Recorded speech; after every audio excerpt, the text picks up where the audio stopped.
We are in Cocoa Beach, Florida, attending an Air Transport Division President's Conference. The purpose of this meeting is, first off, to get all the airline division presidents in the same room and have discussions. We also invited the state conference people. It's important that they also know what our issues are. We want the division to be working together. Yeah, we got a lot of information the past couple of days. We got information about where each local is in contract negotiations and integration of American Airlines. On July the 6th, we will be meeting with IAM to begin the process of learning how to work together so that we can be successful for our members. We also had an overview of pretty much the airline industry. The whole focus of network carriers now is high-value customers. That is, people that buy the stuff in the front of the plane that other carriers don't offer. They're not focused on the low-cost carrier market anymore. Especially as far as what's going to be happening with the regional airlines. The fleet service workforce at Envoy has grown by about 1,200 members. We are doing all the ground handling for all these other regionals. As far as my local goes, I mean, we're taking a big hit. We're going to be having a massive layoff in September, which is pretty much going to be the entire maintenance group in Kennedy, LaGuardia, Raleigh, and Miami. Authorization bills, that's what the FAA bill is. Brendan Danaher's presentation, how the legislative process works. This bill expires on the 30th of September. Things really heat up in January. We've got basically 6 months. What we're trying to give to you is a handbook so that you can print out a couple of these things, take your cell phone, and go out on the shop floor and talk to your members and be like, hey, you want to call your member of Congress?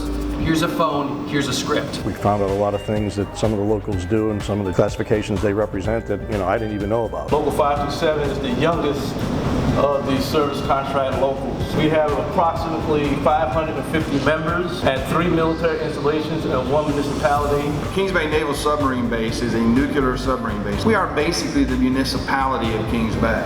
I had no idea how diverse the groups are that they represent and the contracts they manage. The D5 missile system is an intercontinental ballistic missile, and our guys service all of the buildings, all facilities, all the infrastructure that supports that mission. I will have contractors that will come because of the Service Contract Act, call me, tell me an area they're bidding on, ask me if I will partner with them and come in and unionize their workforce so they can win the contract. So you have a foundation with the Service Contract Act setting the baselines for rates of pay and baselines for contributions for health and welfare. They want to pay their employees more. They know they can get the funds from the government. It's not coming from their pocket, it's coming from the contract. We've identified hundreds of bases and thousands of military and government facilities. These places are ready for organizing.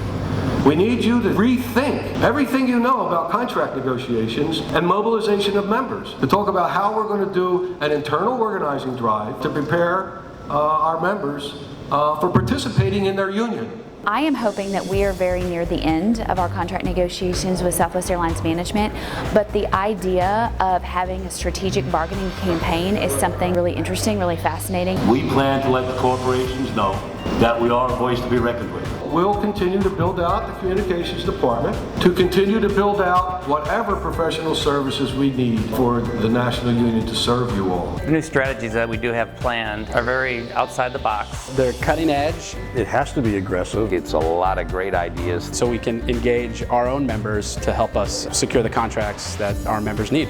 Unity to get our members what they deserve is what a union is all about. Not a local, a union. All of us together, working together, and nothing can stop us. The sky's the limit on what we can do together. That's a core component of being in a union. When the members are united for a common goal, we're invincible. So I also heard regularly, it's the TWU slogan, "We Move America." That is not the TWU slogan. The slogan that I remember from the time I was a little child is United Invincible. And when that was our slogan, and when it was repeated regularly, it was lived. I think United Invincible says a lot more about the strength of the group as a labor union. It's collective action together. If you have the power together as one, you are invincible and nothing can be taken away from you.